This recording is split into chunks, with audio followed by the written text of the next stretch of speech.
E ele começou a querer realmente transformar essa ideia de uma sujeição do Museu do Homem do Nordeste como um ponto de partida para um projeto muito maior, que não fosse só essa série. Só para contextualizar, existe um Museu do Homem do Nordeste em Recife, foi um museu fundado por Gilberto Freire. Ele integra a Fundação Joaquim Nabuco, portanto, ele é um museu do MEC. E é um museu muito importante, porque ele, assim, localmente, e não só, porque ele, de alguma maneira, foi a montagem da teoria social de Casagrande Senzala, né? Ele nasceu com essa responsabilidade de circunscrever um certo tipo de sociedade, né? A partir de uma região específica nordeste. Tem que lembrar que Gilberto Freire, toda essa discussão, essas pessoas elas estavam mesmo configurando geopoliticamente as fronteiras do Nordeste, né? O Nordeste não existia enquanto tal, né? A região não estava demarcada enquanto tal. Então, toda essa discussão do regionalismo, do nordestino, do Nordeste, uma especificidade, uma singularidade dessa região, ela vai ser crucial numa estratégia geopolítica, econômica, de conformação de uma região, do estabelecimento de uma economia, de como que os aportes da União entram ou não naquela região. Ela está correlacionada ao ciclo da cana-de-açúcar, enfim. E o Museu do Homem do Nordeste é uma peça fundamental dentro dessa narrativa, então o Jonatas passa a querer lidar com maior complexidade com esse universo. Então, ele foi desenvolvendo, ao longo da trajetória, alguns trabalhos dele sobre, enfim, que tangenciavam a ideia de Nordeste. E no ano passado, no Mar, a gente montou essa grande exposição do Museu do Homem do Nordeste, para a qual o artista desenvolveu mais vários novos trabalhos, acho que cerca de 10 trabalhos inéditos, partindo dessa questão. Então, por exemplo, a colocação da placa Museu do Homem do Nordeste no Mar é um dos gestos da exposição. Esse aqui é um trabalho chamado Zumbi Encarnado, que ele convida um imigrante nigeriano, que mal, enfim, nem fala português, etc., para ir em Palmares, né, na região do Zumbi, e lá encarnar o zumbi. Né? Ele enfim, tem um diálogo aí com ele, e eles juntos vão performar o que seria a imagem desse herói zumbi, mas ele encenado por um imigrante, enfim, por uma pessoa que vem numa situação nada heroificadora para o Brasil. Então, aqui tem umas imagens. Esse aqui é o ABC da Cana, que é um trabalho que ele criou a partir de são canavieiros, está vendo? Segurando canas de açúcar, formando o ABC, todas as letras do alfabeto.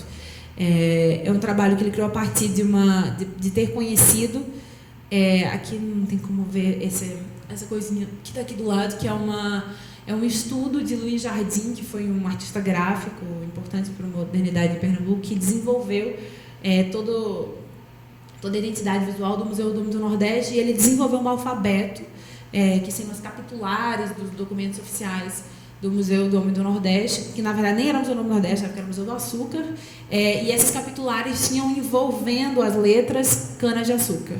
Então, a partir desse documento, que ele até teve acesso aí já numa conversa entre eu e ele, então numa relação muito estreita entre curadoria e artista, ele desenvolve esse trabalho, enfim, que é super forte aqui em Pernambuco, enfim, para o contexto brasileiro, ele tem uma contribuição específica, que ele dialoga exatamente com esse projeto de alfabetização de adultos, com Paulo Freire, todo esse esforço, né, brasileiro de expansão da capacidade educacional e de alfabetização de sua população.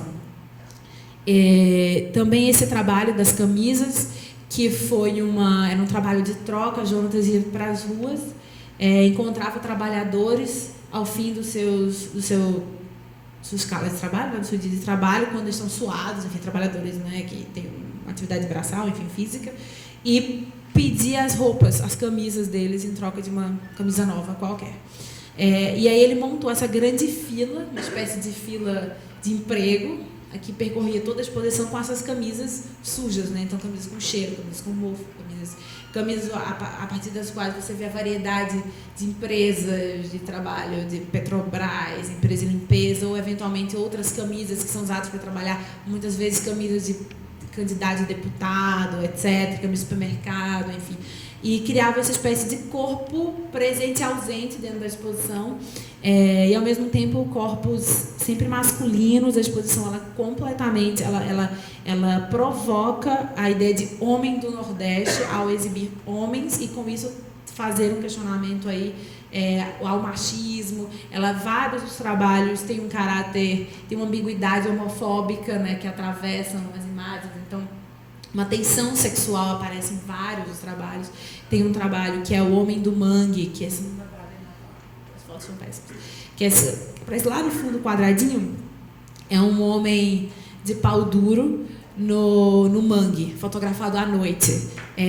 Como se ele fosse uma espécime, como se isso sendo um museu etnográfico, ele seria uma espécime humana assim que mora no mangue e tem e está ali de pau duro. Então essa provocação ao machismo a partir da perspectiva gay, que às vezes é muito declarado, muito sutil dentro das exposição, às vezes ninguém nem percebe, às vezes as pessoas acham que é um tapa na cara, assim. Varia muito a partir da leitura, né? Uma das prerrogativas. E a exposição, esse aqui é um trabalho super bonito chamado O Levante, que Jonatas convoca no momento em que se começa a discutir em Pernambuco, em Recife, a lei que proíbe os carroceiros a circularem pela cidade, né? Que, enfim, catadores, pessoas que fazem transporte comercial a partir de carroça com cavalos. Ele convoca os carroceiros da cidade a fazer uma corrida de carroças no Recife, e ele diz que isso é para fazer uma filmagem, uma cena de um filme, de uma ficção, que está sendo filmada ali de uma corrida de carroças. Então tudo é tratado como uma corrida de carroças. Foi num domingo, foi uma grande esforço, a prefeitura fechou várias ruas no centrão mesmo de Recife, e vários carroceiros vieram de várias partes da cidade com seus cavalos correr, competir uns com os outros, e no final não teve assim quem ganhou. Então todo mundo ganhou e ganhavam bode, ração, etc. Enfim, coisas que eram importantes para a economia deles. E aí o que Jonatas faz a partir desse convite, que é um convite que parte de uma coisa ficcional, que seria esse filme, ele edita esse material da corrida de carroças como um levante. Ele narra o dia em que os carroceiros invadem Recife para fazer um levante contra a proibição de sua presença na cidade. E isso é articulado com cenas nessa grande instalação, que tem um filme, O Levante, que é esse levante acontecendo, narrado por um aboiador que canta e narra o dia desse levante. E, ao mesmo tempo, ele cria esse mapa do Recife, onde ele identifica pontos nos quais a corrida aconteceu, e desses pontos ele apresenta situações de tensão política, de conflito social, enfim, a partir da instalação. E a mostra reunia também, e aí eu queria acabar por aqui, pela primeira vez, Jonatas tinha apresentado alguns projetos do Museu do Homem do Nordeste, por aí. Tinha apresentado uma primeira versão da exposição Museu do Homem do Nordeste na Galeria Vermelha, em São Paulo. E na exposição do Mar, o desafio em termos curatoriais que a gente trouxe a ele foi provocá-lo a, de fato, ter uma relação com o Museu do Homem do Nordeste, porque ele nunca tinha passado pelo Museu do Homem do Nordeste. Inclusive era uma relação muito tensa, porque ele estava o tempo inteiro ali provocando o museu original e nunca... Então, e aí a gente se valeu mesmo da experiência minha, enfim, de Paulo, com esses acervos de Pernambuco, com Gilberto Freire, com o acervo das instituições, etc., e trouxe para a exposição obras, elementos, peças do Museu do Homem do Nordeste, do Gilberto Freire, e aí me excluiu o que é documento, o que é trabalho artístico, o que é ficção, numa exposição onde o nome de Jonatas não aparecia nada, era só o Museu do Homem do Nordeste sendo exibido no Museu de Arte do Rio, né? E criando aí essa tensão entre Nordeste e Rio, Rio que é uma cidade onde os nordestinos são muito segregados, né? Enfim, eles têm lá sua feira, seu lugar, etc. Muito... E aí, então, esse cartaz, por exemplo, é um cartaz do Museu do Homem do Nordeste que fala: conheça o Homem do Nordeste no seu museu. É uma peça de divulgação do final dos anos 70 e que Jonatas usa como disparador. Ele vai usar a ambiguidade de conheça o Museu do Nordeste no seu museu, esse seu museu sendo o Museu do Nordeste, o museu da pessoa que lê, o museu que no caso era o mar, enfim, cria essa ambiguidade. E ele vai fazer isso que ele chama de uma operação de saque, que é essa placa que está bem do lado, sou um homem do Nordeste, portanto o museu é meu. Né?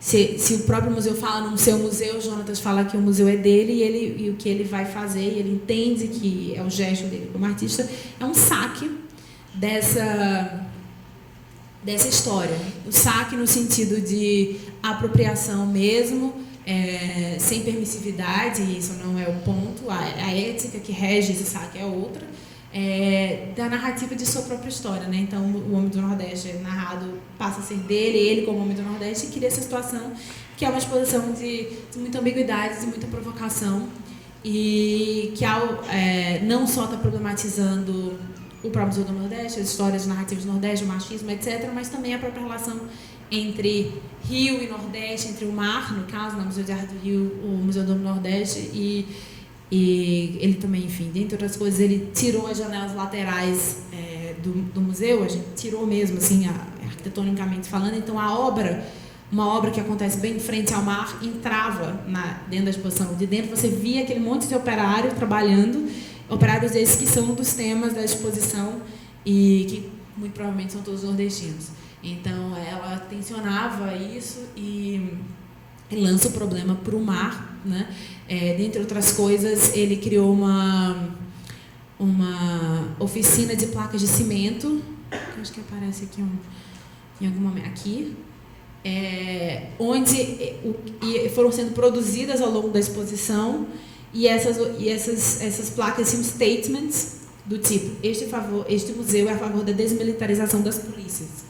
E a pergunta é: que museu? Né? Que museu é esse que está falando? É o mar, é o Museu do Nordeste? Então, essa tensão, enfim, alguns problemas que são internos do museu se tornaram statements também. Então, assim, tem uma placa que é quem bate o ponto e quem não bate, né? Porque, enfim, tem uma discussão trabalhista aí, da estrutura do museu, etc.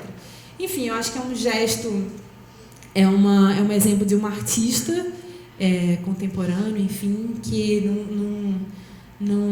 em sua obra está colocando em perspectiva várias dessas questões que, enfim, eu fui falando aqui, e que, na relação com a curadoria, e aí, falando do meu ponto de vista, ele faz com que toda essa bagagem curatorial sirva de uma outra maneira, né? E aí, enfim, como que essa preocupação com a historiografia vai se apresentar poeticamente, vai se colocar aberto a serviço de uma manipulação, de um saque poético e político. Enfim. Bem, acho que é isso. Acho que já foi bastante, já deve ter dado uma hora. Obrigada, gente.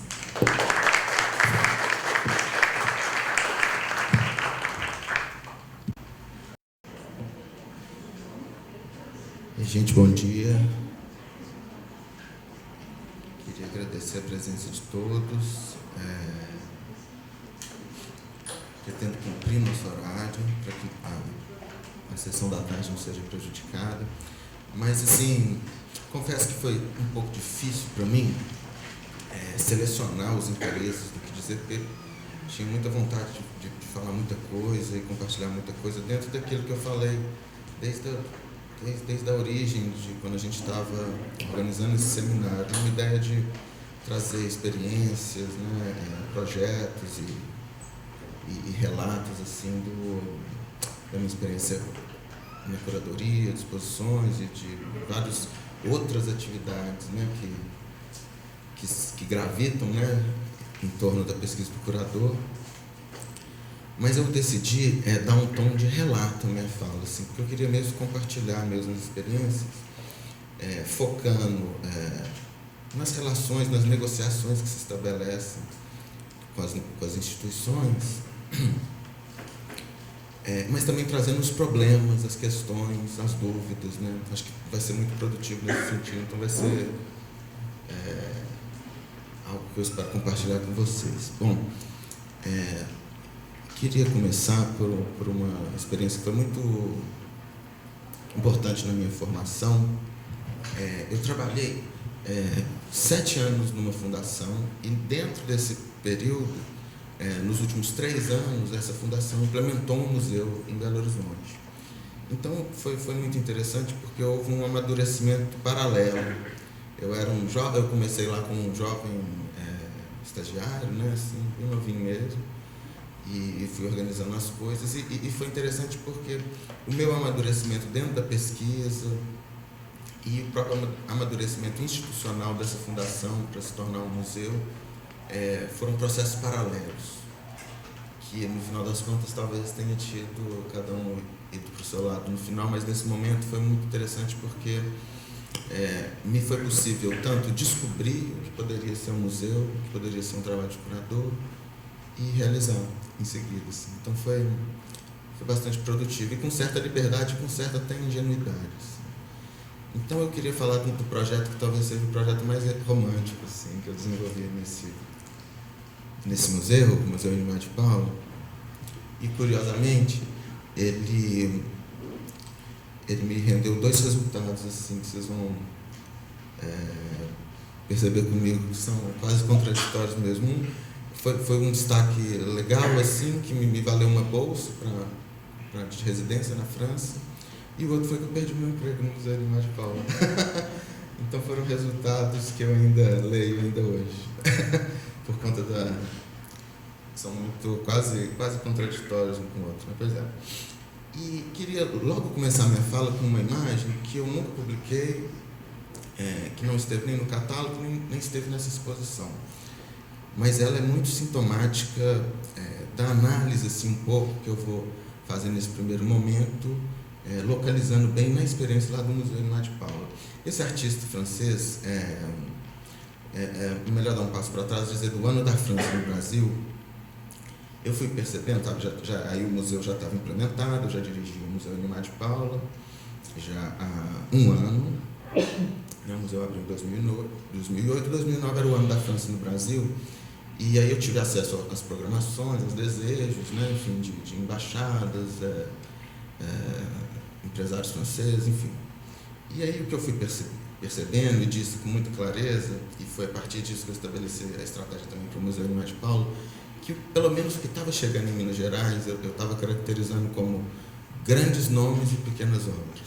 Assim. Então a estratégia era trazer Miró, era trazer a Legier, Matisse, só grandes nomes da pintura francesa.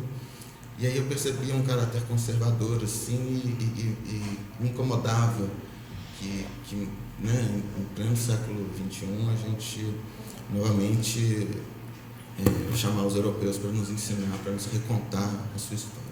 Então a minha estratégia foi pensar um projeto enxuto, trazer um artista que nem pouquíssimo conhecido, até mesmo na França, e estabelecer realmente um intercâmbio. Então era um artista para ficar em residência durante 1 mês, se contaminar da nossa cultura, estudar de fato a nossa cultura, os nossos artistas, nossa história da arte. Então eu parti até de um ponto de vista bem arrogante mesmo, de dizer para ele assim, olha, a história da arte brasileira é tão potente quanto em determinados momentos da história da arte francesa, e em alguns eu considero até mais, caso dos anos 60, 70. E a partir dessa provocação eu quis que ele mergulhasse, que ele de fato estudasse a arte brasileira, se afeiçoasse, e soubesse, entendesse o terreno onde ele estava, não a partir das referências culturais e tudo mais, mas mesmo do conhecimento da produção artística brasileira. E isso só seria possível mesmo com um jovem artista assim, interessado nisso. Então, o Stéphane Vigny surgiu dentro dessa minha pesquisa. Ele recentemente tinha participado da residência no Palais de Tokyo, e me chamou muita atenção assim, alguns ressonâncias do Ready-Made, né? Do Champiano, como que um artista francês lidaria com esse legado. Aqui no Brasil é muito forte, né? E eu percebi que na trajetória dele já era algo mais dissolvido, então foi interessante mesmo esse intercâmbio para perceber as perspectivas. No final das contas eu percebi que talvez Duchamp seja uma referência muito importante para a gente pensar arte, mas para os jovens artistas franceses já não seja tanto. E os procedimentos de apropriação e disfuncionalização dos objetos, no caso da poética dele, encontrava alguma ressonância com alguns artistas brasileiros, assim, mas também dentro de uma linguagem muito singular. E aí, um dos trabalhos que a gente mostrou nessa exposição também é um trabalho de apropriação e de montagem, né, de montagem de signos. É uma barreira anti-rebelião, que desculpa, eu não pus minha tela inteira. É uma barreira anti-rebelião com motivos Luís XV. Então, você tem um aparato assim, de segregação, de definição de limites, de repressão, né? A rigor é um aparato do poder, e aí ele decora esse aparato com uma frivolidade do estilo Luís XV, e também da implicação política que essa beleza pretensamente neutra implica. Pois bem, no espaço expositivo nós montamos essa barreira de modo a inviabilizar a arquitetura, e isso já causa um problema. É comum nos museus que a arquitetura seja protagonista, sim. No caso do Museu Niemeyer de Paula, no primeiro momento acho que isso era muito forte, depois foi se renegociando isso, mas nesse momento era muito complicado mexer na arquitetura. E justamente por essa razão eu quis quebrar teto, eu quis inviabilizar, eu quis tirar parede, enfim. Produzir alguns, por exemplo, o museu montando suas paredes de drywall, ele de certa maneira disfuncionalizava as janelas da arquitetura original. Então, atento a isso, o Stéphane Vigny ele produziu um trabalho em que ele furava o desenho dessa janela na parede, de modo que você podia enxergar a cidade de dentro do espaço expositivo também. Então, eu quis dar liberdade para ele pensar os princípios da poética dele diretamente na arquitetura do museu. E também dei o acesso completo assim, a ele. Isso foi bom, você trabalhar numa instituição jovem, onde ainda todos esses aparatos de controle não estão constituídos. Então, ele entrou na reserva técnica, ele mexeu em todos os documentos possíveis, até documentos burocráticos, ele teve acesso completo, toda a papelada do museu. Produziu um trabalho também que eu vou mostrar para vocês. Mas, voltando a essa imagem, na exposição, ela configurava mesmo a interdição de um pedaço do museu. E isso eu acho que é um movimento que nasce da própria proposta do artista, mas que ele ganha relevância mesmo, e a gente pode avaliar os efeitos dele tudo, mesmo quando ele está ativo na exposição. Assim. Então foi muito interessante perceber como que isso gerou dificuldades e também encantos de toda forma. Um outro trabalho, e por essa razão, eu senti a necessidade de fazer essa foto aqui para mim, que ela me diz muito assim, da minha passagem pelo Museu Niemeyer de Paula, de 2008 a 2011, assim, porque antes da gente devolver essa obra para a França, eu quis montá-la na porta do museu e fotografá-la. E essa imagem eu ainda a visito, e é uma fonte para entender todo esse processo, porque, como eu disse, muito da experiência lá também era uma experiência que partia de uma certa ingenuidade, era ao mesmo tempo que se fazia, se descobria como fazer. E foi uma afirmação no museu que realmente gerou um intervalo, gerou uma interrupção naquilo ali. Depois dessa exposição, necessariamente teve-se que repensar o museu, inevitável. Então, acho que a partir do trabalho de um artista, de um projeto curatorial, muitas vezes se levanta e se revela muitos aspectos assim, da instituição. E isso ficou muito claro quando, nessas incursões, né, pelo acervo do museu, ele se deparou com uma obra falsa do Niemeyer de Paula. Então, essa fundação, a Fundação Niemeyer de Paula, foi responsável pela catalogação da obra desse artista. E aí eu quero contar um caso para vocês que, no começo desse processo, o artista ainda era vivo, o Niemeyer de Paula era vivo. O processo começou em 98, ele faleceu em 99. Então, ele participou desse início, e aí uma coisa que incomodava muito o artista era quando chegavam obras falsas. Assim. Então, ele já era um senhor de idade e ficava mesmo alterado, agitado com aquilo. Mas, curiosamente, no dia em que chegou essa obra falsa para catalogar, o Inimar estava tranquilo, curiosamente. E aí, tudo bem, perceberam que era uma obra falsa, aí é toda uma negociação com o colecionador, não se pode catalogar e tal. Mas num momento em que todos estavam assim, despercebido, o Inimar saca um estilete do bolso e corta essa obra falsa, sem pensar que aquela obra era propriedade de um colecionador. Enfim, ele queria, eram gestos. Pois bem, depois teve que se renegociar, acabou que o Inimar teve que produzir uma obra para esse colecionador, uma original. E esse artefato, digamos assim, do museu, parte da cultura material do acervo assim, do museu, ele era usado até com fins didáticos. Então, se pegava essa obra toda retalhada e mostrava para um colecionador: olha aqui, a assinatura é muito dura, né?